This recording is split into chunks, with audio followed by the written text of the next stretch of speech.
July 5th, 2016. Today we're going to talk about drones with Nick Mottern, and we're going to do a power prayer to break down and neutralizing all drones of war, since we're going to talk about drones. And before I do that, I wanted to ask everybody, have you heard about Johnson & Johnson baby powder causing uterus cancer and ovarian cancer? Well, let me tell you, really, this is how spirit works in my life. I wanted to watch something funny last week and to take my mind off of life, and I was going to watch, just an old show of Saturday Night Live, and spirit kept telling me, watch Jennifer Lopez. And I'm going, Jennifer Lopez? All right, she's cool. She's a good actress. She can sing, she's got talent. Okay, I'll watch Jennifer Lopez on Saturday Night Live. So as I'm relaxing there, they're doing commercials, and here comes this commercial about Johnson & Johnson baby powder causing cancer of the uterus and ovarian cancer. And it was like somebody hit me in the head with a bat. The light went on. My mother died in 1967 of cancer of the uterus. And I always wondered why she died. And it was like I was given the answer. And boy, how would you feel knowing that your loved one died because of friggin' baby powder? Which, by the way, you need to not use Johnson & Johnson baby powder because it's poisonous. And a friend of mine said, if this caused testicular cancer instead of ovarian and uterus cancer, do you really think J&J would have kept it on the market? Oh, probably not. This is another war against women. So I went online and I checked it out to make sure that this was real, because, this was an old show of Saturday Night Live.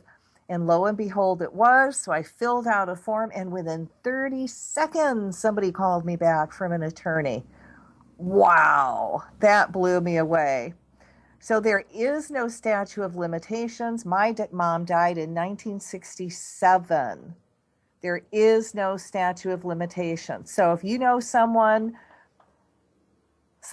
loved one, anyone that's around you that has died because of ovarian cancer or cancer of the uterus, and they had Johnson & Johnson baby products in their house, the baking powder, they have a chance to join a class action suit against Johnson & Johnson. And we need to do this because that needs to come off the market. Do not use it. And if you see somebody with a baby using that baby powder, tell them to stop using it, then how poisonous it is, and that they're really, really hurting their children. Anyway, really needed to share that with you. So let us get into the energy work about breaking down and neutralizing all drones of war. So I want you to sit, put your spine straight up, reconnect with the Creator, put your hands on your lap like you're going to receive. And I want you in your mind's eye, from the top of your head, feel your silver cord come out of the top of your head and reconnect with the Creator, and feel all that high energy float down, come into the top of your head, flow all the way through your body, and anywhere that you're out of balance, if you have an ache or a pain, imagine that light just going into that area and helping that energy just gently release while we're doing this energy work. So feel it flow down your arms and out your hands, through your heart.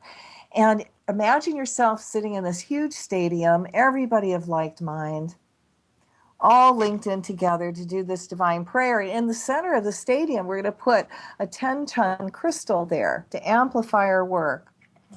So allow this energy to flow down again, flow out your arms, out your hands, forming a bubble light. And in this bubble of light over this big crystal, we're going to put this energy prayer, breaking down and neutralizing all drones of war. I ask that this work is amplified 100,000-fold every time anyone reads the work or listens to the show. I also ask the Creator to put all that participate in this work in a bubble of invisible protection from this day onward.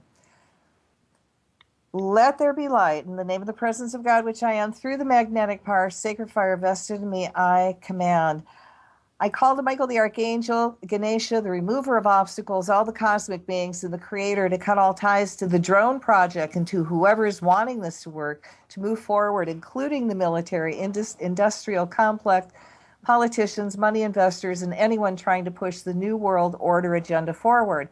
We command Michael the Archangel to cut all ties between the U.S. military base in Ramstein, Germany, that serves as the high-tech heart of America's drone program, along with all satellite relay stations, and enables drone operators in the America Southwest to communicate with their remote aircraft in foreign countries. Without the use of Ramstein military base, drone weapons strikes cannot be supported. We see all energy veils of protection around Ramstein military base being removed now. We cut all ties to all of Ramstein's satellite signals that tells the drones what to do and returns the display of what the drone sees. Let's send out whatever frequency that is needed to jam all the satellite signals from Ramstein base. We call the Ganesha to put many obstacles up to block them and all communication between the 6 massive golf ball-like struck fixtures known as satellite relay pads. Let's send energy to the weakest spots in the relay pads, allowing them to break down. We ask that all elementals that creates drones that is being asked to her to destroy any life, human or elemental on any level, be commanded through the sacred triangle of humans, angels, and elementals to misfire, disintegrate, choose to malfunction, generally be harmless, and take the path of love.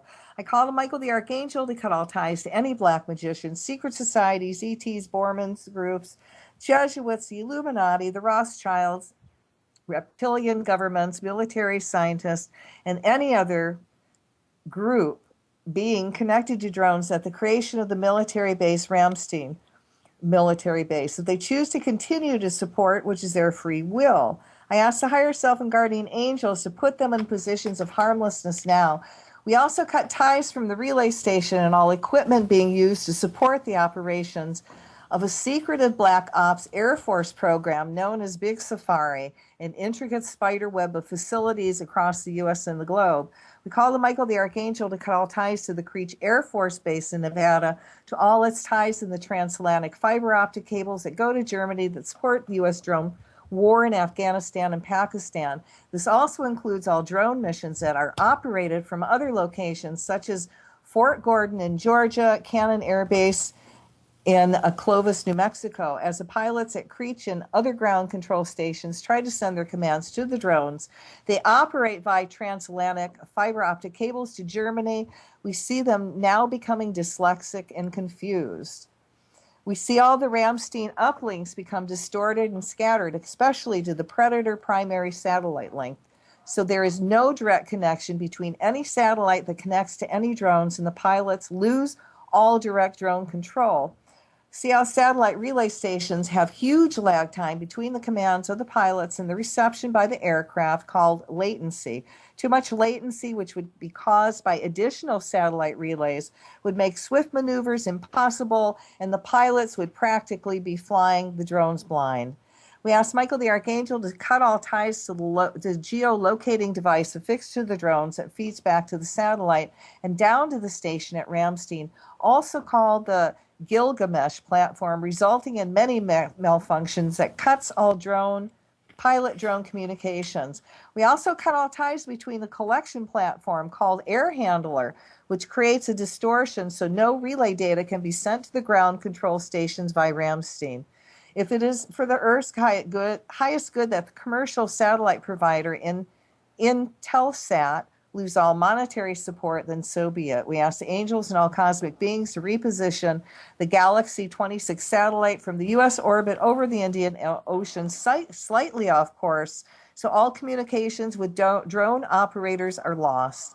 We call to all the bugs, rats, fleas, snakes, spiders, and mold infest all buildings above and below ground that hold equipment such as computers, satellite relay equipment, underwater cables, compressors, ventilation equipment, control electronics, and refrigerator plants, as well as tall buildings underground. This includes all drone military aircraft. As these elementals creates homes, everything breaks down, ceasing to function. We call to all sea life to help us break down all underwater transatlantic cables that connect U.S. drone pilots to their aircraft, half a world away, corroding as seawater leaks and resulting in many transatlantic cable malfunctions in many areas. throughout the ocean that stops communication to drone pilots. Let the elementals remain invisible until their jobs are done and equipment stops working. We call the higher selves of all the operators, science, techies, all military and ET personnel connected to the drone project. We ask the Creator that if it's for their highest good, they become reconnected to the Creator, becoming awakened, conscious, spiritual beings, and let it be done. As they reconnect to the Creator, they see the results in their action and now refuse to hurt or harm. For those that choose to keep this project going, ask their higher self to help them become dyslexic and short out as soon as they enter the work building, as well as touch any equipment associated with drones. We also ask their higher selves to put them all in positions of harmlessness, let them be guided to better jobs elsewhere. We see the Germany prosecutors applying Germany's code of crimes against international law to Ramstein military base, especially when the offense was committed abroad and bears no relation to Germany. We ask the Goddess of Truth and Justice to bring to the attention of the German prosecutors all the data that drone pilots used in attacks that the prosecutors need to shut the airbase down now. We ask the Creator to remove all energy veils around the German people and Parliament that are keeping them from being told the full extent of what is happening in their country, and that the German government stop Ramstein from being used to help the U.S.'s illegal and devastating drone war by hiding behind statutes of forces agreements. Let these agreements be dissolved by the sacred fire, allowing the government space to admit its responsibility for civilian deaths caused by U.S. drone warfare. See, all ties to the remote split operations be cut and also dissolved as all money sources are removed from the program. We see all veils of energy as keeping the German masses from giving this their full attention be removed now. Let them be divinely inspired in what is needed to do to close Ramstein military base down now. May all our creative works also apply to the European Technical Center. We cut all ties that the ETC has to the satellite links to Bagram Air Base in Afghanistan, as well as all fiber optic connection to the NSA's counterterrorism facilities in Georgia. May all their works be filled with lots of obstacles that keep them from hurting or harming any form of life. Let us send a healing, peaceful energy to all that they have hurt or harmed by the drone program. We ask that they be given all the divine inspiration to move forward as shock and trauma are transmuted, being replaced with a calming, loving energy.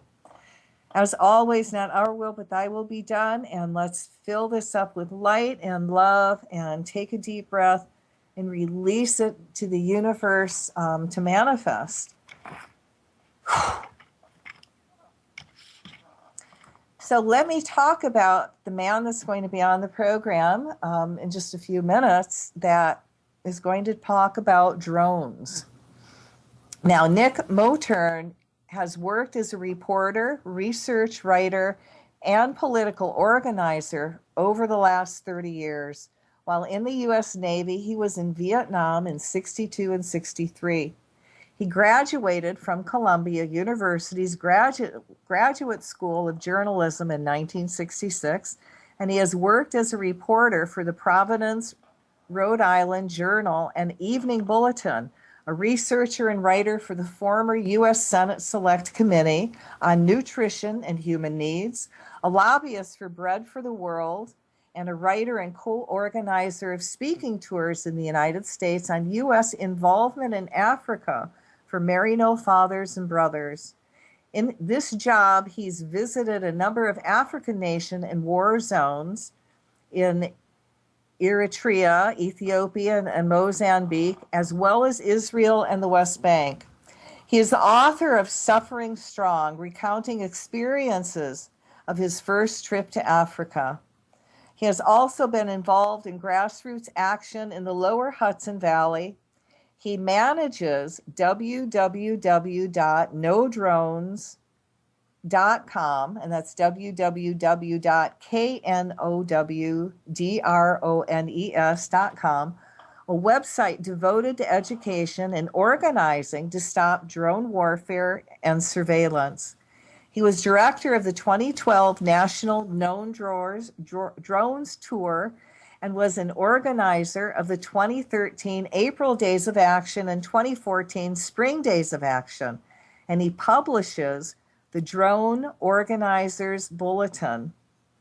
He's also an organizer of the boycott and divest Honeywell campaign begun in 2014 because of the firm's involvement in drone warfare.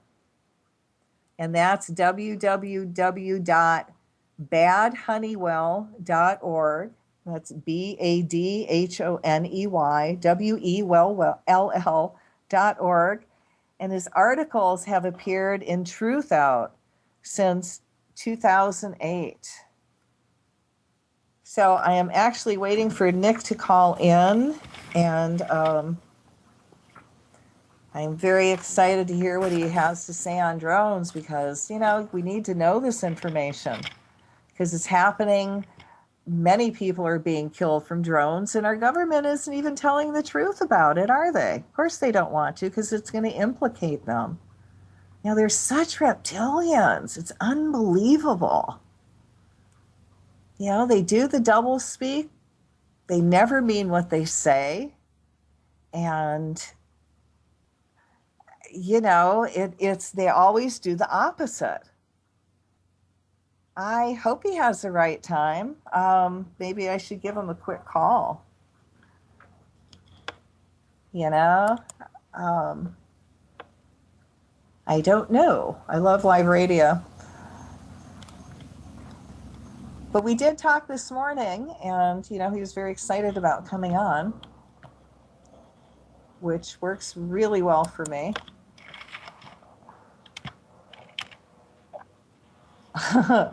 Liz, I need a little bit of help. I gotta go get the phone and make a quick call. Oh, is that him? There he is.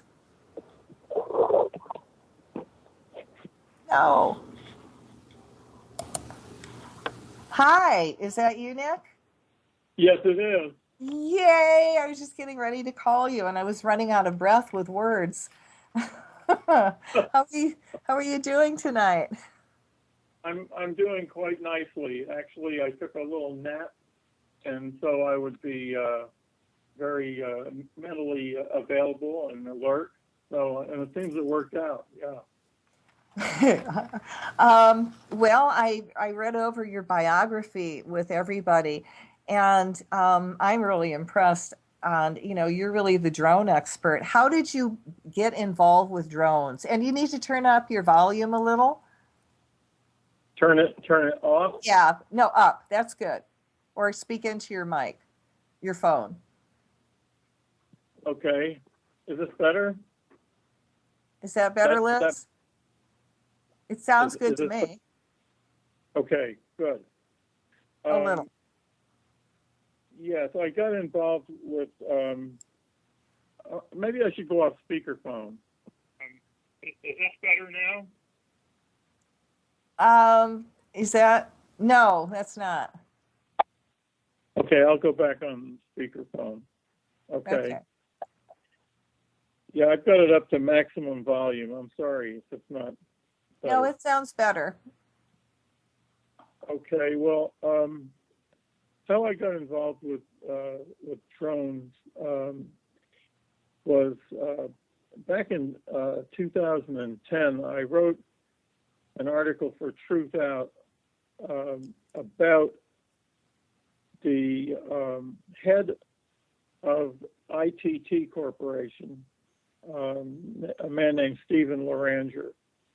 And in that report, where I essentially said he was a war profiteer, I included information about ITT Corp's making of bomb and missile releases for Reaper and Predator drones. And those are the two main drones for killing, attack drones that the United States is using right now. And so a friend of mine in Westchester County, New York, where I live, had provided information to me about the bomb releases.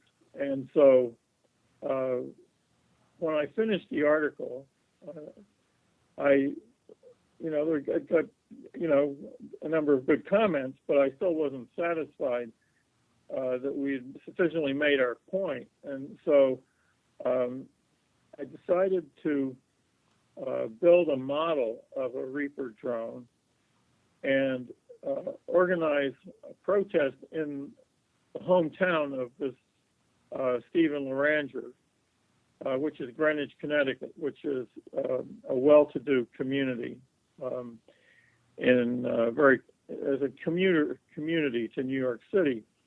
And so on a Saturday, I believe it was October 23rd, 2010, we went to Greenwich, Connecticut, in the main street. At the top of the street, we displayed this model, and I had made it so it could be carried. And I think 4 of us who lifted it up and did a march down the main street, and very busy.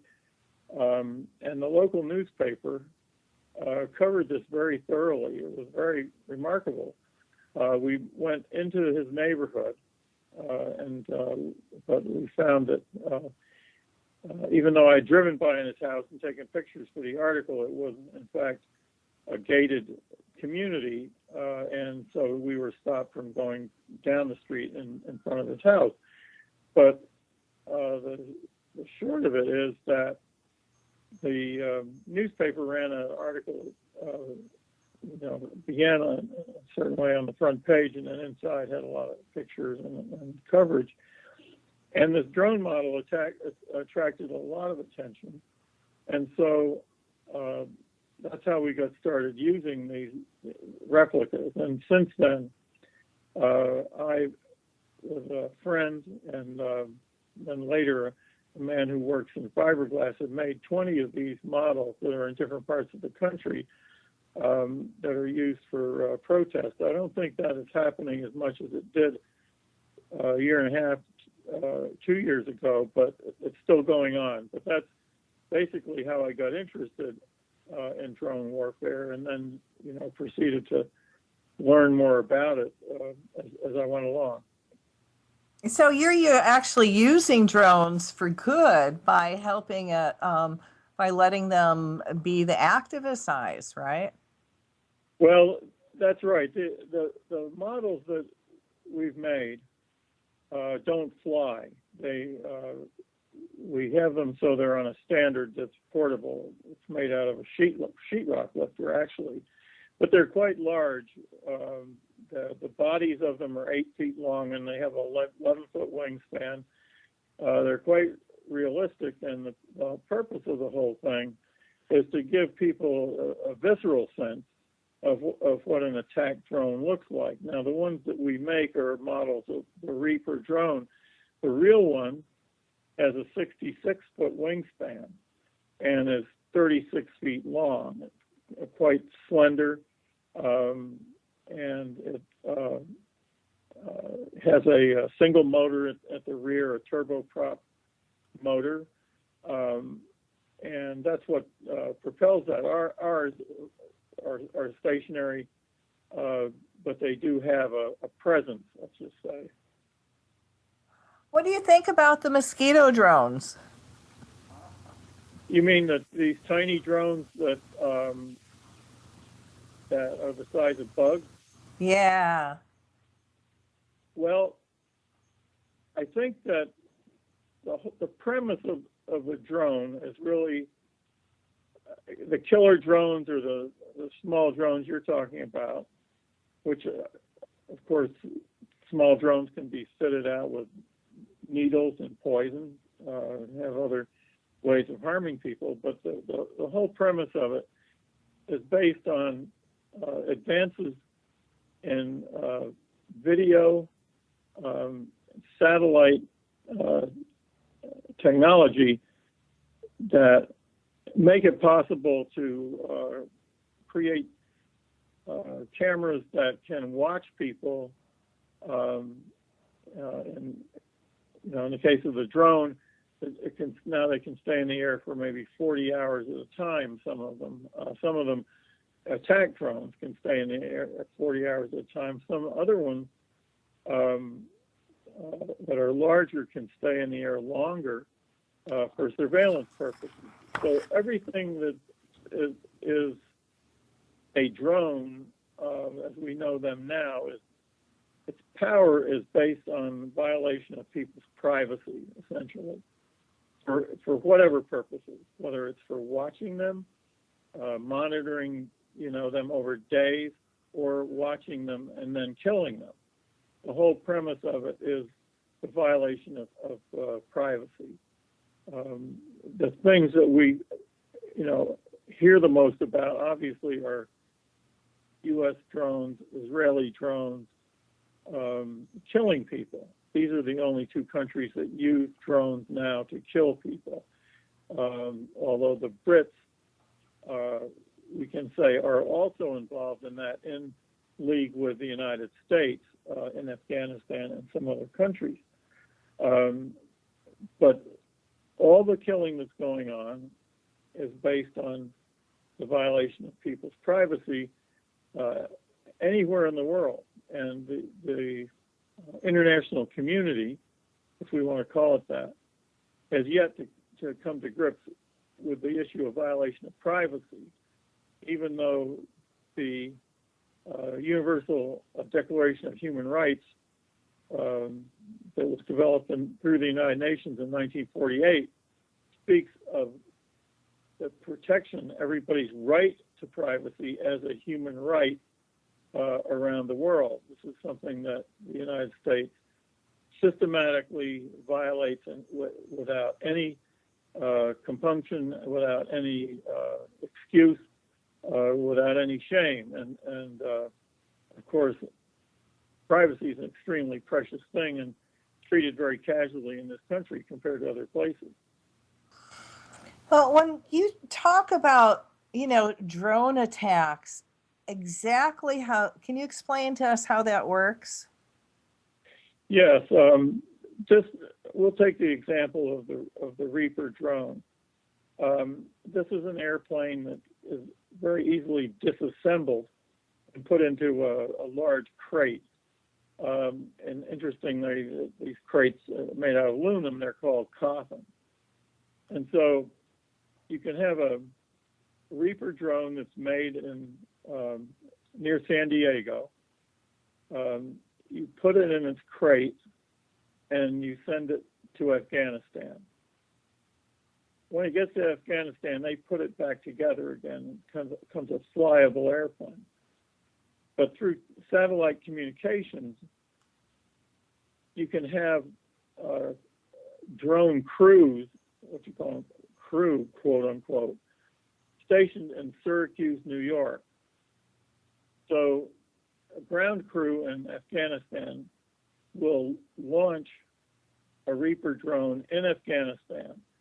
And then through satellite communications, the crew in Syracuse will take control of that drone and they'll fly it, quote unquote. They'll fly that drone from Syracuse. They will, through satellite communications and the video camera that's under the nose of that drone, they'll be able to see everything that the drone can see. They will essentially be like pilots inside of that airplane, even though they're many, many thousands of miles away. And there's only, I think, a 1.6 or almost 2-second delay between the command that they give the drone and the drone actually taking that command and acting on it. So they, the steering of the drone to go higher, lower, left, right, the swivel of the camera so that the eye of the drone can, sweep, across, villages, terrain, roads. That's all controlled by the crew in Syracuse. And so when people are being followed, then the crew in Syracuse is keeping track of that. They have a video record of everything that they do.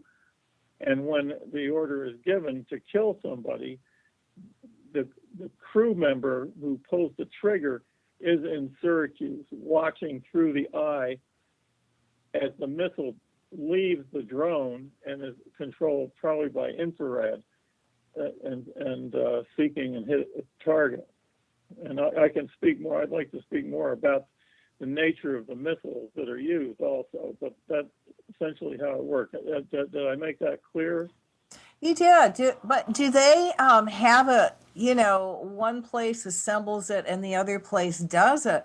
Does that have anything to do with, because it also has to go through the satellite through Ramstein military base in Germany? And then if it's, if it actually comes from the United States and they attack Afghanistan in that way, then there's a different responsibility. Well, no, I think that it's not a question of responsibility. I think it's more a technical question. In other words, this drone that we're speaking of, it doesn't have enough range and the fuel that it carries to fly it from the United States over to Afghanistan and then stay in the air and then fly back to the United States. So the most efficient way to do this, to give it the most time in the air, is to fly, is to assemble it and have it take off and land as close to its potential target as possible. So this means that we have drone bases throughout the Middle East. We have them not only in Afghanistan, we have them in Saudi Arabia, in Ethiopia, in other parts of Africa, in Djibouti, and there's I think a drone base. There's several in Afghanistan, and there's also, I think, at least one in Pakistan, if not more. So that's how that works. As far as Ramstein is concerned, I believe that's a relay point where many different drone flights can be monitored at the same time. And it may be that because of the sophistication of the satellite communication station at Ramstein, this is the best, and maybe for conditions of satellite communication, because of the curvature of the Earth, it may be that Ramstein is the best place for gathering, like that type of information. At any given time, there are as many as 60 drone patrols in the air, which means 33 active drones in each drone patrol. And so at any given moment, we may have as many as 180 drones in the air transmitting, information, back to us and information going to them. So this is a very widespread, complex thing that's concentrated on the Middle East and more expanding now into Africa. For instance, we have drone flights for surveillance and attack being flown over Libya, as well as Iraq, Syria, Afghanistan, Pakistan, Yemen, Somalia, and the Philippines. And so the more, let's say, the more control we want to have in various areas, the more drones we will launch. And there is a problem now of drone pilots being overstressed and suffering from, of course, regardless of being overstressed, we know that some are suffering from PTSD and moral injury. So this is a very strenuous, active war theater that drones have developed into, that with all this happening outside the knowledge of the vast majority of the American people. It's just amazing. And yeah, I know this is going on. Every now and then I can say, there's a little drone that flies around Hawaii. I'm in a big island, and you'll see a little drone go by, and you have no idea who that belongs to. Well, I think that when you say little, I mean, is it as big as a passenger airplane, or is it a toy? Oh, it looks bigger than a toy. I'm seeing it from the ground, so it looks small from where I'm sitting, so Yeah, it's not that small. it, And they've had trouble with people flying drones over the volcano. I guess that's a no-no. yeah, right. Well, it's very possible that the drone drones that you see may be involved with a drone test range that's been created that runs all the way from Alaska to Hawaii. There are 6 drone test ranges in various parts of the United States. What they say they're trying to do in this, and this is run not by the military exclusively, but by the Federal Aviation Administration. There's a study going on quite constantly over the last 5 years to try to develop drones that can fly passengers and cargo without human pilots on board. And it's a very difficult technical problem to solve, because you have to have essentially a drone that can see and react instantly to the possibility of collision.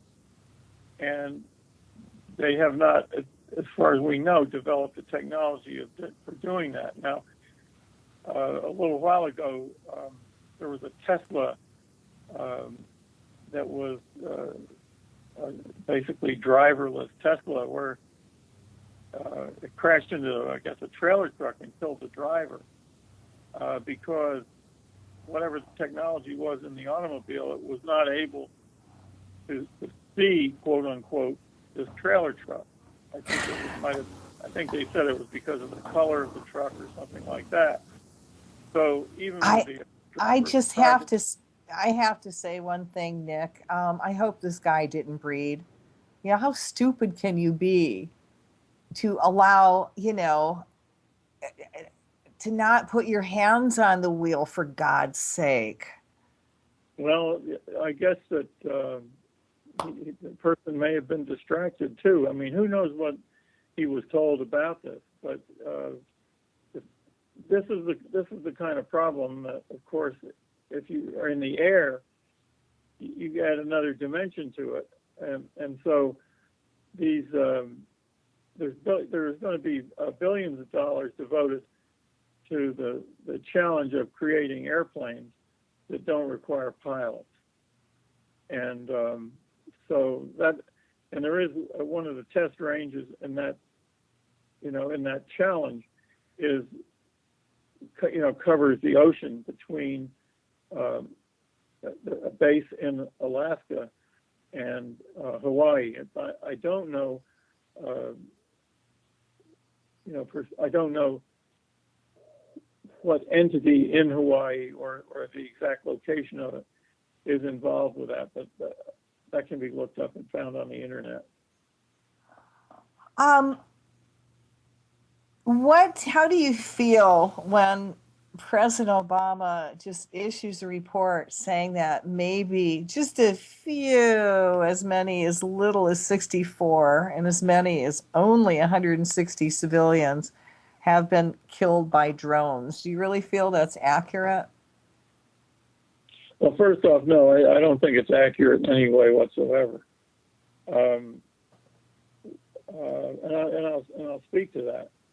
But one of the things I feel is that he is desperate to try to make drone warfare in some way legitimate, and in some way justified, and it hasn't worked, and it's still not working. People are not accepting this for not only because the statistics are off, but I think the average person in this country, even though they say, oh yes, well, we don't have to send our troops, at the same time, there's something very creepy and threatening and dangerous about the government, or anybody else for that matter, controlling drones that are watching people and killing them.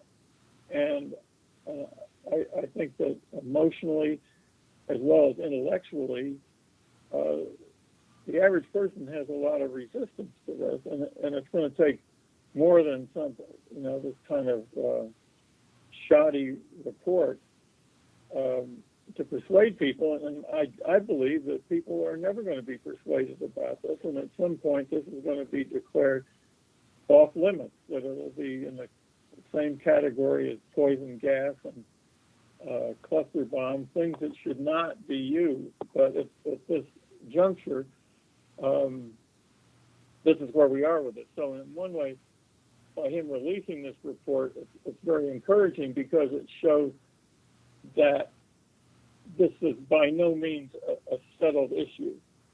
But the other thing is that I'd like to say about the report is that it makes a distinction between civilians and combatants.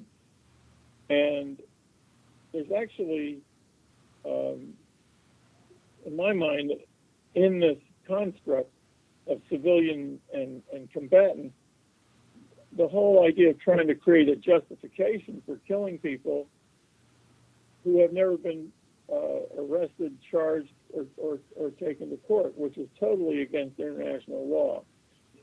And we've had a number of cases of drone attacks where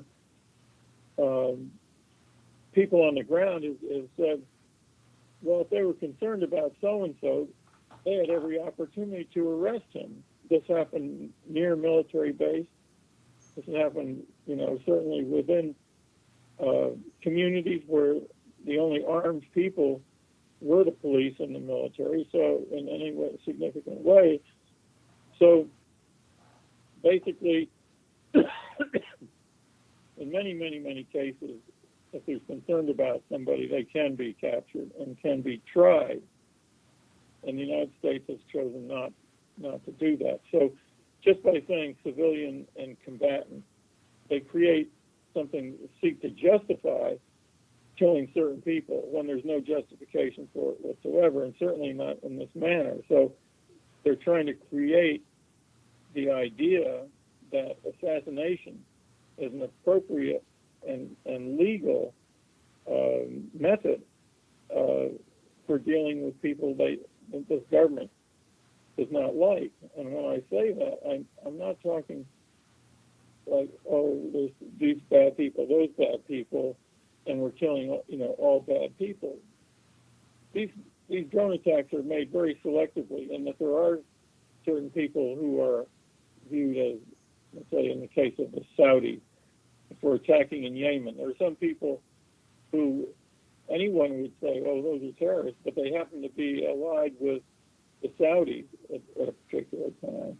Or they might be people who in another country are voicing concerns about who's controlling their oil supply. Well, drones are used very selectively to kill people for political reasons, as well as what anybody would consider to be terror reasons. So there's a whole range of things about this that are very, very wrong and very, very dangerous. And we're essentially declaring war in these other countries in a way that people in this country have no idea and yet are bearing the consequences. And now there's more and more testimony that these drone attacks are generating people who want to kill Americans and do harm to, American enterprises and other places. Now, that is what I think about this report, and I think we have from the Bureau of Investigative Journalism in England, the statistic of 7,180 people who have been killed by American drones since drone attacks started in 2001. And this is a very much an underestimate, because it does not include people killed in Pakistan, Yemen, Somalia, but not Afghanistan. Now, the report of Obama doesn't include people killed in Afghanistan. The 7,180 includes people killed in Afghanistan only from 2015 on. There were many more killed in Afghanistan earlier than that. That's a far cry from only 118 civilians, huh? That's Jeez. right. And so when you say, well, we can break that down, some were combatants, some were not combatants, okay? Now, that's conceivable that some were combatants, but there's absolutely no proof of that. And Obama's figures that he puts out are in no way specific. They're very general. My opinion is that the report is viewed within the defense, intelligence agency and in the military as a joke. And the lack of seriousness of this whole thing on Obama's part is that this report was released on a Friday before 4th of July, when there would be the least numbers of people who would see any mention of it, on television or in the printed media. So They're good at PR like that, aren't they? yeah, and it's really kind of disgraceful that the report is so shoddy, and then they float it out there in this way that he can't even muster the energy or the presence or the courage to make the report in a statement to the public where he subjects himself to questions from reporters, however inadequate that might be. This is a serious business, and we are at war in these places. And anytime you kill people in another country, you essentially declared war on that country, and that this is not being viewed, with any kind of seriousness. Nick, have you ever sat down and just counted how many countries not only do we send the drones in, but we actually are at war? Well, I think I counted up one time there were 8 countries. I think maybe it's more than that now. Let's make a list of them. Afghanistan, which some people say is a legitimate war. Other people, like Marjorie Cohn, who was the head of the National Lawyers Guild, says it's illegal. So you got Afghanistan, Iraq, we're using drones in. Syria, one drone crashed in Syria today. That's 3. Then we have Libya, that's 4. We have Yemen, 5. Somalia, 6. Pakistan would be 7. And the Philippines would be 8. Not sure. I might have missed one in there, but those would be the main ones. And we also have drone flights that are going on in Nigeria, which is a big oil producer. But the places where we can say we've attacked there, I think there are 8 countries now that would fit into that category. That's really sad. We are such a warring nation, aren't we? At least with the powers that be. Well, I guess I have only lately come, which is kind of ridiculous on my part, but to really understand how thoroughly this, if you want to call it an empire, that we have here. If you look at where we have military bases and now where we're flying drones for surveillance, at least there are many other countries in addition to these. So whenever a drone is launched over a country, people know there in that country. The people in the military will know it. Other people may know it. What anybody knows is that when they see a U.S. drone, that they may be attacked at any time. So this is an extremely powerful tool for political control, economic control, because people know that individuals, a labor leader, a finance minister, a local business person may end up being assassinated by a drone, and there's going to be no evidence. Nobody's probably going to want to make a claim about that. Maybe not challenge the United States, certainly militarily, over this kind of assassination. But this assassination in this way has become a very real and active part of the U.S. attempt to control economic and political situations around the world. We have about probably 30 seconds left, so I'm going to give your website out real quick. That is at www.knowdrones.com.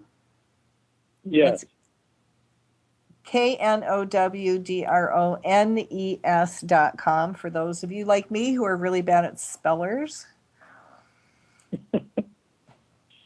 And then you have a www.badhoneywell.org. And, when we come back, don't go away next. Just kind of mute your microphone until we get through the commercials. And we'll come back and talk more about drones. And you wanted to talk about missiles. So hold on, everybody. We'll be right back. Well, welcome back, everybody. This is Cathy Bilsky, the Quantum Leap, Let Light Unite show on Revolution Radio. And this is Hour 2, July 5th, 2016. And, Revolution Radio is listener sponsored, and everybody here is volunteered. None of us gets paid to come on air and to bring you these incredible, lovely programs. So we appreciate all the support that you give us. So go to Revolution Radio's website and look up their donation button and actually, press enter. And you know how the saying goes, as you give, you receive. And as you give, you're actually making space for the Creator to give something beautiful back to you in return and keep that flow going. And if you want to know more about me, you can go to my website at www.angeliteom.com. It's ANGELITEOM.com. And I have all my healing products there, and I have the curse removal energy balancing that you can download for free. And I've got a couple books, and one's a book that you can download for free, and it's a book of spiritual basics. And I like to look at them as helping you remember what you've forgotten. I'm also on Facebook and, all over. Why am I blanking? Oh, yeah, Google Plus and LinkedIn. So if you want to write me, you can either write to Angel Light Om or Facebook. And I'm there in a couple spaces, including my store. And I have a store in Hawaii. What am I saying? California. Oh, my God. Can't so clear that thought. I have a store in Honoka'a, Hawaii, and that's on the Big Island, the North End. And I have Rock Stones and Crystals, a free healing center. I also do a lot of energy work there.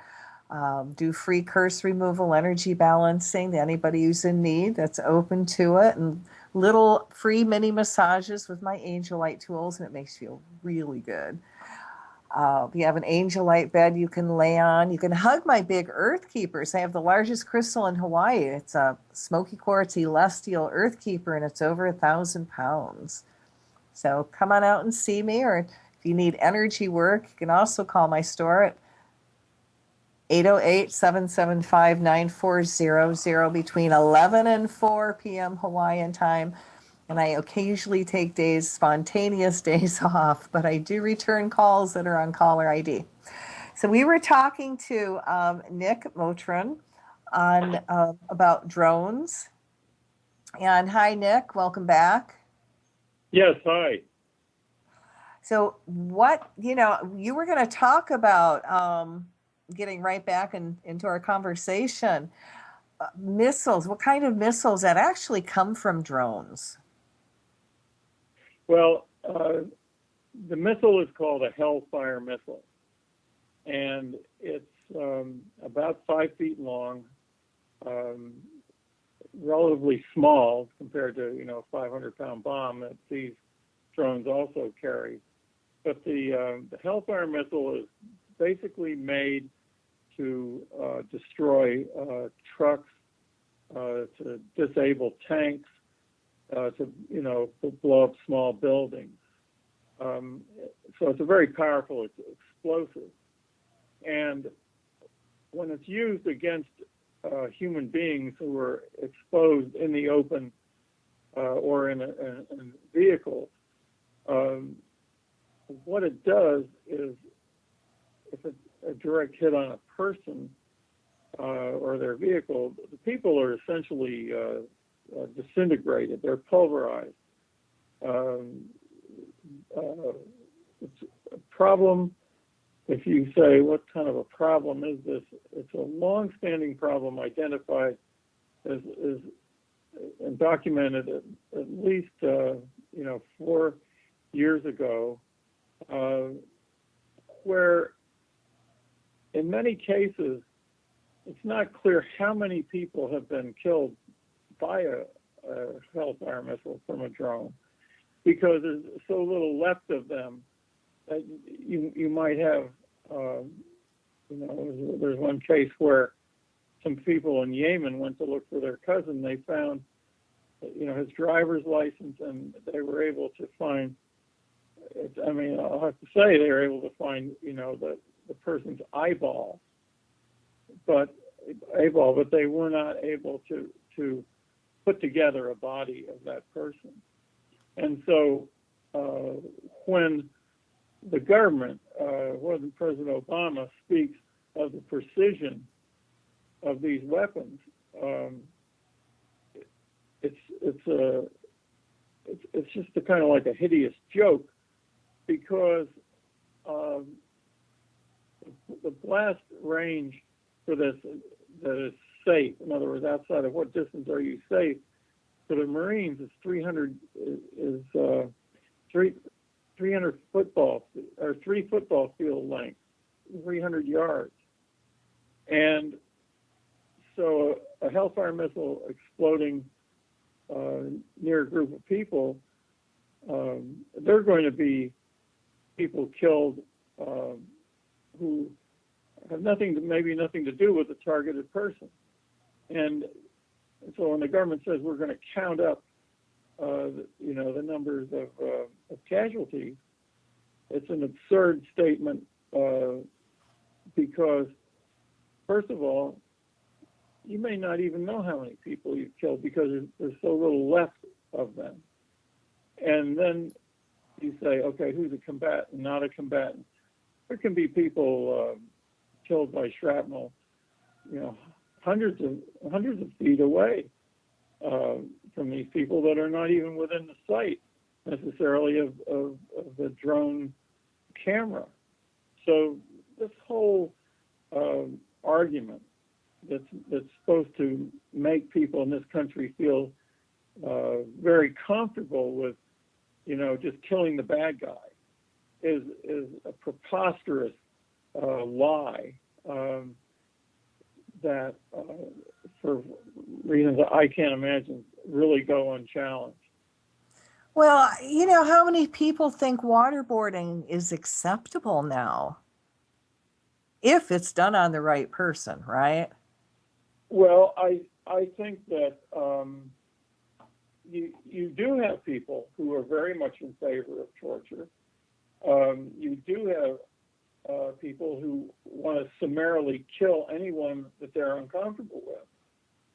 And regardless of whether they're deadly or not deadly people, you have, in this country, obviously, you have police who feel it's, within their responsibility to kill anyone that they are suspicious of, much less have any specific information about.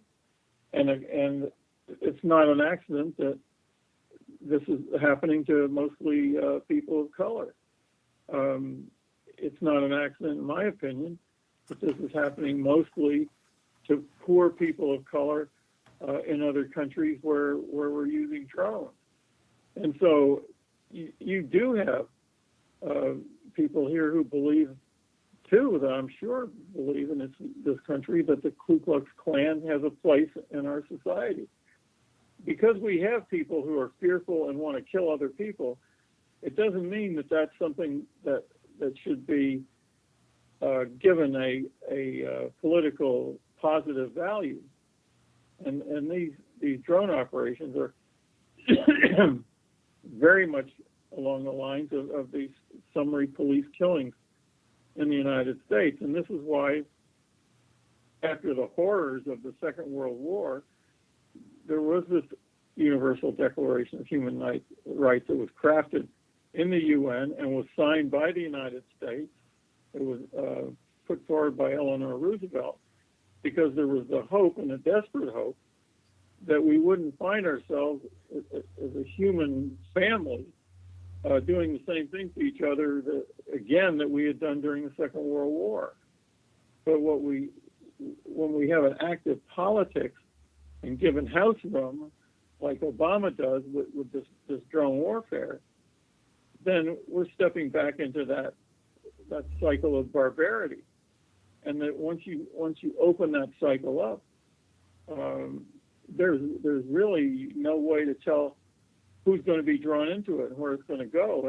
And my opinion is that these attacks that go on, certainly in other countries, and probably will go on again in the United States, are very much in keeping with the whole premise of drone warfare, which is to say, I will be the judge and jury and executioner. And what I say, my judgment, will stand because I have the power to undertake that. And that's the same attitude that is behind these terror attacks. So you can't compartmentalize this type of thinking and say, oh, well, I'm a good person, and oh, well, we're only going to do it against bad people. That's just not how the human emotion, works. That's not how the atmosphere is set. Well, so, when Obama passes, the Patriot Act and everybody else, and in it states that he can declare anybody a legal combatant, and and if you're a terrorist, which he decides, on his whim, he can pick you up anywhere, put you in jail anywhere for an indefinite amount of time, and people, there's no judge, no jury, and people don't even know where you're at. That's exactly scary. That's the absolute essence of why the drone war thing has to be stopped, because it opens up that whole way of thinking and gives it, a certain credibility. Where are the two major drone places again in the United States? Do you have protests around these places? Well, I think the largest center for drone warfare in the United States is Creech Air Force Base, which is about a 45-minute drive from Las Vegas. and that's a base that's expanding all the time because it's, used for training as well as controlling drones. And demonstrations happen there on an annual basis. Usually in the spring, there was one this last March and the first 2 days of April. More frequent demonstrations occur in upstate New York near this in Syracuse, near the Hancock Air National Guard base, the one I spoke of that controls drone attacks in Afghanistan. Afghanistan attacks are controlled from other places too. But there's a very active group of people in Syracuse who hold weekly vigils at the base, and then periodically people have gotten arrested there protesting. I think almost maybe over 100 people now who have gone to court around the Syracuse base. There is a Beale Air Force Base near Sacramento, California, where there are regular demonstrations. This is a base where there is a drone called the Global Hawk that's operating. And the Global Hawk is a surveillance drone, does not attack, but it is used to target people for attack by the smaller drones, the Reaper drones and the Predator drones. So the Global Hawk drone is as big as a small airliner. It's a very, very big plane. And so there are demonstrations there. There are also monthly demonstrations at a drone base that just opened in Horsham, Pennsylvania, not far from Philadelphia.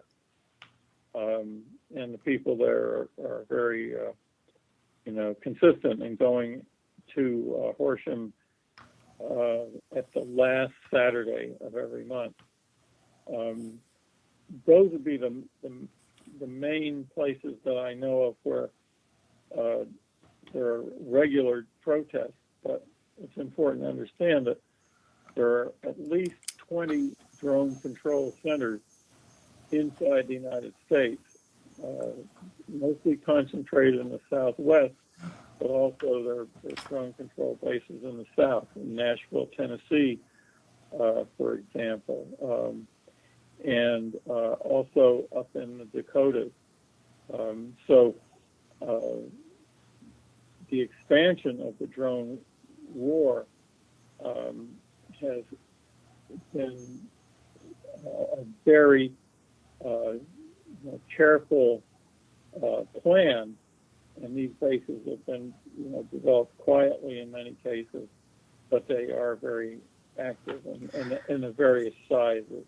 Now, when you mentioned the ones up in South Dakota, do you think that is the base where they're harassing the Native American Indians from? Because they always see drones, I'm told. Well, I think the base I'm speaking of, there are two in North Dakota. I don't know that there's one in South Dakota, but if there are drone flights being undertaken with respect to Native people, they're probably being controlled not by the military, but maybe by the Bureau of Land Management, maybe by Border Patrol. Border Patrol is using Reaper drones, not weaponized that we know of, but for surveillance along the border between the United States and Mexico. But the FBI has said that it's using drones in various parts of the country, but it won't say where that's being done and what type of drones they are or what their purposes are. So we do have drone surveillance that's going on in the United States now, and it's very possible that they might be done, against Native peoples.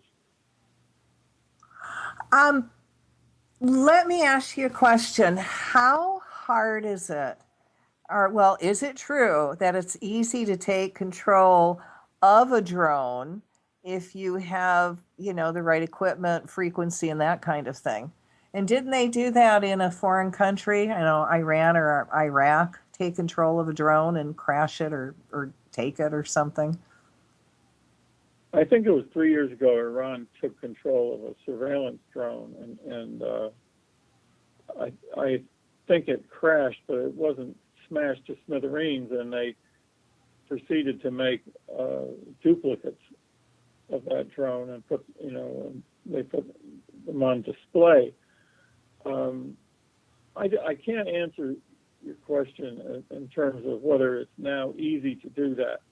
I think at one time it was easy to do it, but it could be that by now the government has made blockages to that kind of capture. But technologically, it's very feasible, because the use of satellite means that there are places where you could say it's not a gap exactly, but there are places where signals are from one satellite or one controlling center are passed off to another, or where the drone may reach a limit of its communication where there could be an intervention. I think a challenge that I would like to see is the development of some type of countermeasure that would electronically disable the eye of the drone or blind it, so that the drone could still be landed, because you would have altitude and attitude and other technical elements inside the drone that will let you control the flight of it without being used to see or to control missiles. That I don't know enough about how to go about that, but I think the only thing I can say to that, Nick, is do do do do do do do do do do do do do do. Well, that response is you would say, means that somebody's working on it. Can they get information on your nodrones.com website about when they're going to be protests and all those places? The answer to that is sometimes, but it would have to be a fairly major demonstration that was going to happen, because I don't have I have somebody who helps me with the website, but I have to pay him to help me, who doesn't charge very much, but it still costs money to do it. We put out a bulletin usually about every month, and when something significant is going to happen, that bulletin appears on the website, and it does tell where there will be demonstrations. So yes, sometimes, but not for everyone. Okay, I've got another question. Hold on to your seat now. So what does Africa and the Maryknoll fathers and brothers have to do with each other? And you creating and why are you doing speaking tours about this? The United States. I went to work for Maryknoll Fathers and Brothers in 1985, and so at that time there was a drought in Africa, in Ethiopia particularly, and there were Maryknoll Fathers and Brothers in that area, and they wanted to have people in this country be made more aware of that. And so when I went to work for Maryknoll, shortly after that, we began to do speaking tours that would bring Africans to the United States to talk about U.S. involvement in the wars in Africa and with apartheid, because the wars had and have a lot to do with starvation that was going on there. These speaking tours, I believe, came to an end around 1991 or 92. So but while I worked at Maryknoll Fathers and Brothers, I was involved with organizing those speaking tours, and I think it was a great experience for me to be able to travel in different parts of Africa, but also we would travel in parts of the South in this country, other places where you could see that issues facing African and African Americans were in many cases very similar. And similar, for example, with respect to land reform, who controls the land, and who controls the land, who controls the politics and the economy. So it was very great to see African people talking with African Americans,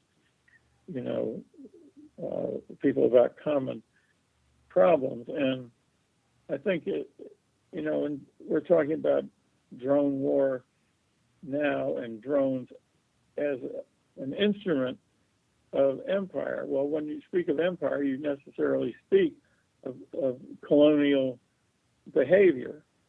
And so there is in Africa definitely remaining and very active those instruments of control of African people through finances, through industry, through the military, that whole continent has yet to shake off. And if I can share this with you, this is something that's been brought to my conscious mind in the past 4 or 5 days, and that's about King Leopold and what he did to Africa and how he literally did mass genocide against the Africans. Yeah, and I'm thinking, man, dude, you must have had some people doing some really heavy duty black magic and protection around you, because nobody would talk about it. He was such a scammer. But I think he bought, the Congo, literally. And I think at that time there was maybe, 10 million Africans there. And by the time King Leopold was done, he killed half of them. There was only 5 million left. Well, I guess people here may know that Africa is an exceedingly rich continent with respect to agriculture, to minerals, to oil. It's a continent where you could fit at least 3 United States in and still have room for more. This is a place that continues to be a target for exactly what Leopold had in mind. And when we talk about what's the difference between now and, sending Belgian troops or French troops or French Foreign Legion or German troops, Italian troops into Africa. What the design is with these drones, however extraordinary and hideous it might seem, is to be able to pull off the same type of control without sending in occupying forces. And so Africa remains in the crosshairs of this kind of, greed on the part of more technologically advanced countries in the same way it was at the time of Leopold. Oh my God, he was awful. I think this is where they first coined the phrase crimes against humanity. And this man was so evil that, if the Africans didn't do their work, and, they were slaves, and if they didn't do their quota, he would have them have one of their hands cut off. And so you have these young kids with no hands, just arms for stumps. And Leopold has never gone into Africa. I mean, this man was just unbelievable, no empathy at all. course, you couldn't do that kind of stuff if you were empathetic. Greedy, and oh my, it's just mind blowing. You think you know history, and you Mm-hmm. really don't know history. Well, I think that of course the challenge is to see what's going on now in that light. I mean, we have right now certainly smaller numbers of people, but definitely people who are walking around with amputated legs, arms, and other injuries from drone attacks, from cruise missile attacks in Yemen. So the impulses and the activity, I would say, are exactly the same that are leading to this, but maybe on a smaller scale. But because of the omnipresence that can be, the feeling of that can be developed with a drone, you may have exactly the same type of control going on, but in a way that seems more humane, if you want to call it that. Oh my God, it's just more detached. And you've heard of Joseph Kony and the child soldiers, yeah? Yes. Okay. And Joseph Kony, for those of you who don't know who he is, he's very satanic. He's probably has one of the biggest pedophile rings in Africa. And he goes and he steals children. He kills, the parents. He has the children kill the parents to really mind screw them and put them in trauma. And he's created a child army. Well, getting back into history, King Leopold was one of the first to create child army out of orphans. And his logic was, well, if they're orphans, then they're not attached to anybody, so they can be trained to become trained killers, and they'll do anything that they're told to do because they're not attached to, wherever they send them. Mm-hmm.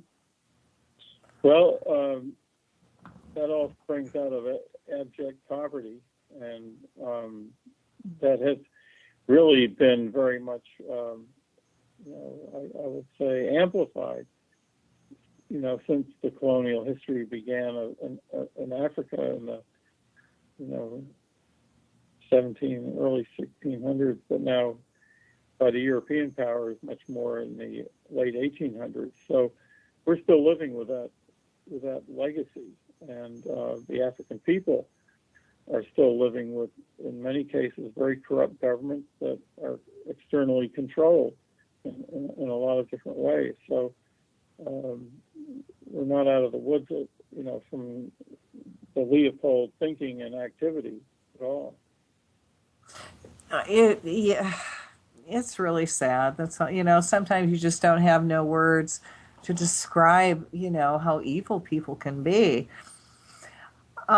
You are actually, because you're very devoted to education and organizing to stop drone warfare, do you still have your drone tour? What we're doing, no. The answer is no. We haven't gone on a tour as such for about 2 years, but because these drones, these models that we have are in different places, it offers the opportunity for people to do their own, outreach. I think we have a huge problem right now in this country of people being very isolated from the realities of what's going on in other countries, not only with respect to drones, but in a lot of other ways too. And this isolation is very, very disturbing, and it's very, very difficult right now to organize people to want to do outreach. People are mesmerized by this political campaign, I think. And I think people are also very frightened by these, attacks in Europe. And so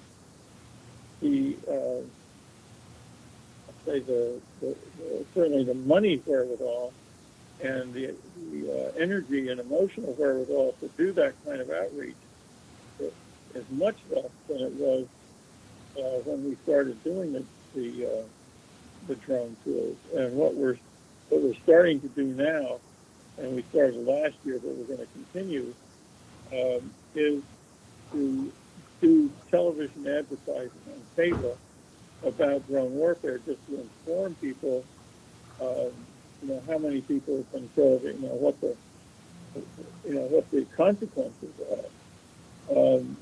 And we're doing that because it is so difficult to mobilize folks right at this moment to do that outreach. And that's one reason I'm really grateful to be on this program tonight.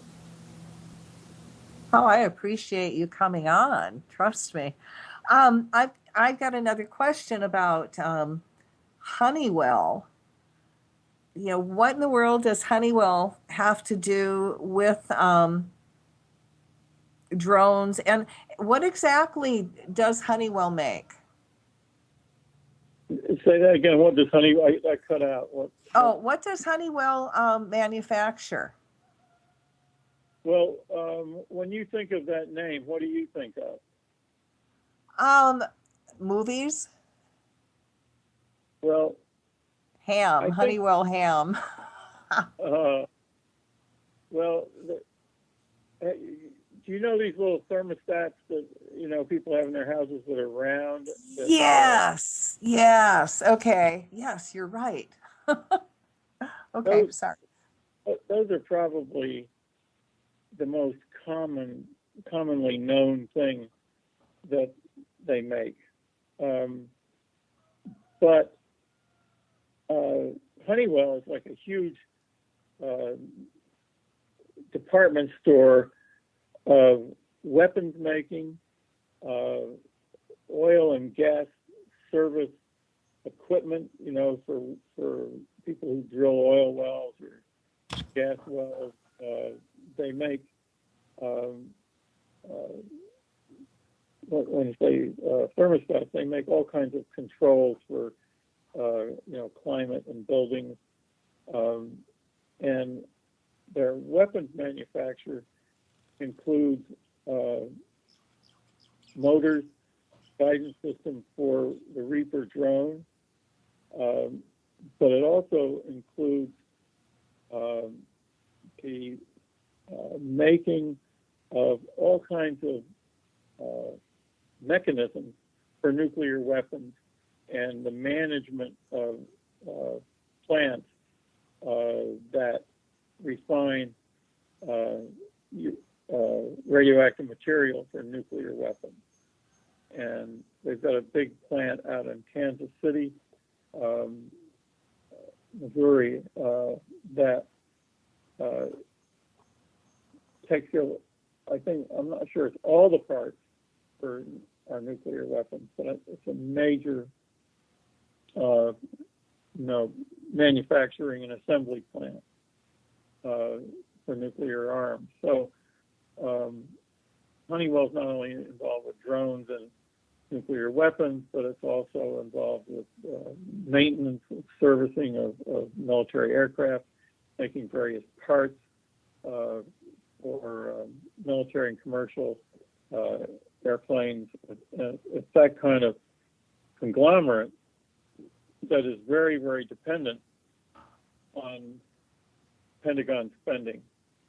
And they're bigger, obviously. I think it's maybe the 10th largest military contractor in the United States. I think Lockheed Martin is probably the largest, and then followed by Boeing and Northrop Grumman. But Honeywell is very much involved in some very important, small parts for nuclear weapons and other things like drones. Wow, that's all I can say. Yeah, so we tried to encourage a boycott of Honeywell consumer products that would include not only the thermostats, but they make air purifiers, they make little fans for the home. You can go into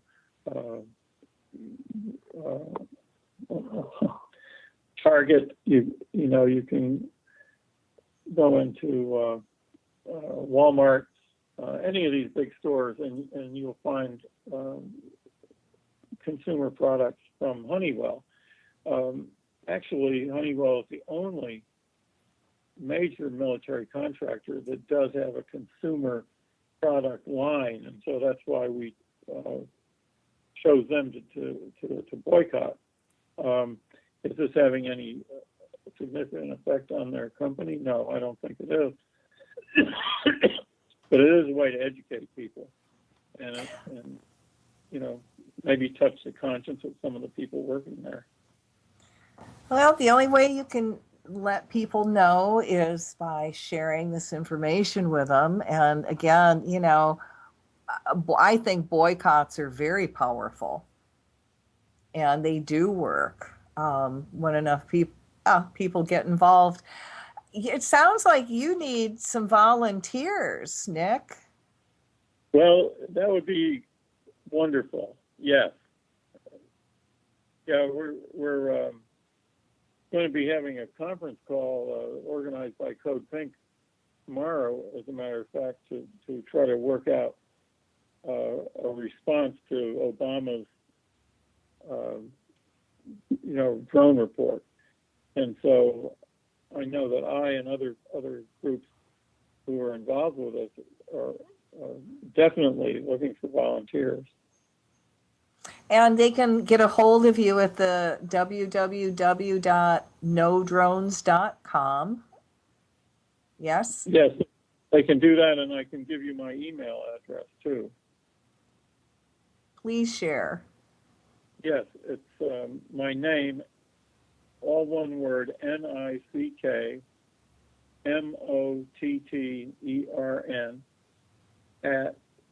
@gmail.com.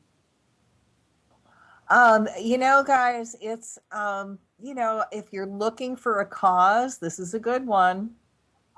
And you would feel really, really good from it. You're doing a really good thing. And these things need to be stopped. And to help get the word out is important. Right now, I think it's fair to say that working against these drone attacks is really the only anti-war initiative that's going on actively within the United States right now. There are a number of organizations that have this on their agenda and put an effort into it. It's not sufficient, but it is very critical because of all the things I've spoken of what it means in terms of empire, what it means in terms of attacking people, assassinating them, watching them, and this is a kind of a weapon that is much on the wave of the future, because the next step in this, and it's being researched in various places right now, is to have drones that use facial imaging to identify their targets, where there would not be a need for drone pilots, crew, as I spoke of before, where you would feed into the computer the images of people you wanted to kill, and you would send the drone out to do this automatically. That's a frightening world that is being laid out for us right now. They don't want humans involved at all, do they? They want it completely detached with absolutely no one having to make an emotional decision. That's right. If they can cut conscience out of the loop, that's viewed as, progress. That's very reptilian.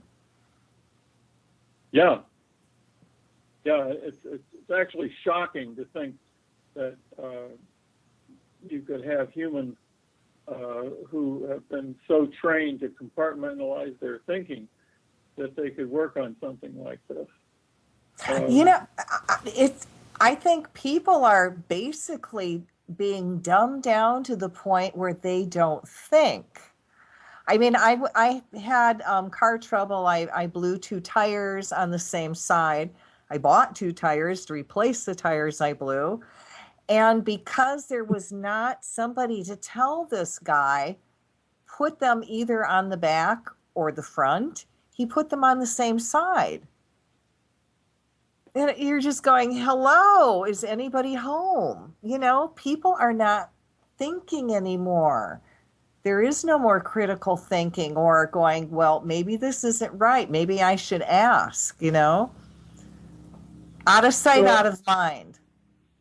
well, I think that people are really being subjected to some very, very powerful censorship and some very, very powerful manipulation in terms of language and images.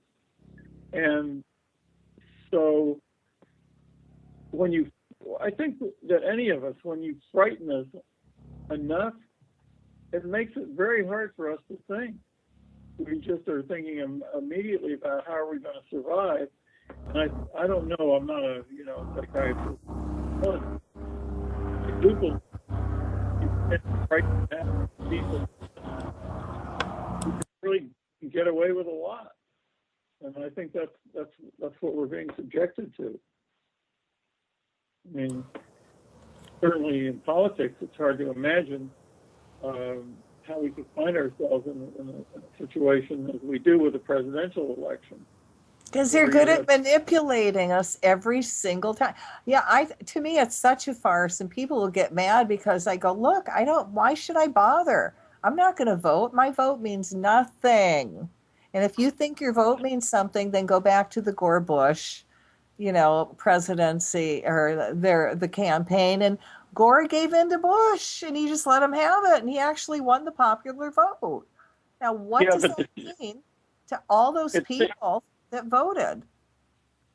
But it seems like the challenge for people who want to get out of this syndrome is to figure out how to deal with people's fears. You see, how to override, how to, in some way, give people a level of courage and information so that when these, terrorist attack happens, for example, when the government says certain things about this, where people aren't getting so freaked out as they are now. I think that's a huge challenge for people who are dealing with emotional energy or religion. I hate to say this, Nick, but coming from Michigan and living in Hawaii, people freak out now when there's a snowstorm in January. Well, so the question is, how do you deal with that? Everything is drama, this is drama. Everything is drama and chaos. They're trying to. So how do we deal with that? How do we not fall into that control? Well, you got to reconnect to the Creator. And when you do, to me, you become an awakened conscious being that sees it and knows it. And you do break away from the cattle. So the trick is, how do you awaken people and reconnect them to the Creator? And you got to keep doing it because the other side is doing everything in their power to keep us disconnected. Right. Yep. And so, we've been going around periodically to speak to people at churches about this, because religion has to do with, I think one of the things that has to do with is people managing their fear and in such a way that they're not wanting to harm other people because they're afraid. And I think that's a tremendous challenge as to how will society and all of us individually deal with our fears so that we don't go and harm other people. Well, yeah, absolutely. And again, my belief is you do that when you're totally disconnected from the Creator. And when you're an awakened, spiritually conscious being, you know better and you don't do stuff like that.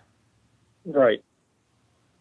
So, But and to me, everything is backwards. If people would focus on helping people really become awakened and an awakened spiritual being, then when that happens, your job is going to be over, or it's going to be easier because they can see it and they're going to want to participate because they can see it and they understand it and they'll get it. I agree with that totally. And I think that with the drone, what we have here is something that appears to people to be an easy way to kill people and to deal with their fears, because the government has made folks feel there's no kickback. In other words, we can do this and no one can do anything to harm us because we do it. So we're afraid of a group of people. We can go kill them with a drone. We don't have to send our soldiers there to deal with those people. And this, of course, is not true. It's a childlike dream to be able to harm somebody and not, suffer consequences. But that spiritual issue, if you want to put it that way, of fear, is something that this kind of technology, is kind of made for, really. Yes, well, again, to me, that's the reptilian way. Oh, we've got our work cut out for us, don't we? Oh my God. Well, And I think we really do, because these fears that are being generated are used to cover that same kind of behavior that you're talking about with Leopold. That there's a direct connection in this time with fear being a cover for that kind of activity. it's sick, it's they're insane, they're psychopaths. How do you, my challenge is, how do you reconnect a psychopath to the Creator so they can become an awakened spiritual being? That. Well, I think it's a question too of how you enable the average person to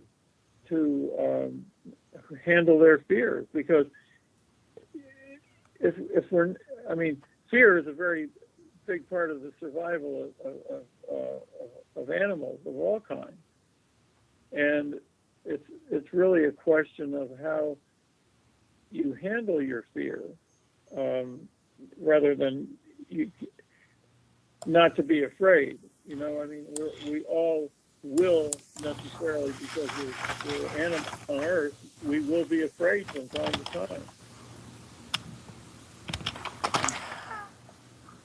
Well, so I think, sorry, go ahead. yeah, and so I think that it's important to realize that it's not just a matter of feeling better to not be afraid. It's a matter of realizing that in a community, our collective fears can be hugely used against us and used against other people. And I don't know, I think you have quite a lot of experience in dealing with spiritual issues, but I think that what we've got on our hands here is a really huge spiritual challenge for the average person, for the reasons that we've been talking about. Oh God, tell me, I've been working on this for 30 years. Try, have quantum leap the world into enlightenment stamped on your soul. No frustration there, huh? Right. Mm-hmm. We only have a few minutes left. So what would you like to share with everybody? Well, first of all, I really appreciate, being able to speak about these things, because I think that, warfare is very central to, let's say, the exploitation of oil and gas and minerals are all being done that are, you know, destroying our climate, you know, our environment.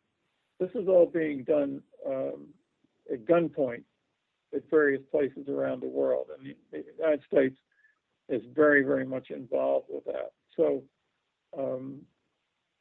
I believe that drones aren't the only problem, but that they are a way into stopping this kind of you know, exploitation of the world's resources at gunpoint. And they're the newest effort in that direction, and they are a way of stopping this. If we can get beyond our fears and you know, oblige the government by, you know, I would hope some kind of mass action and continual objection, so that this would be a step in reversing the military way to deal with, you know, our fears about terrorists or about lack of resources.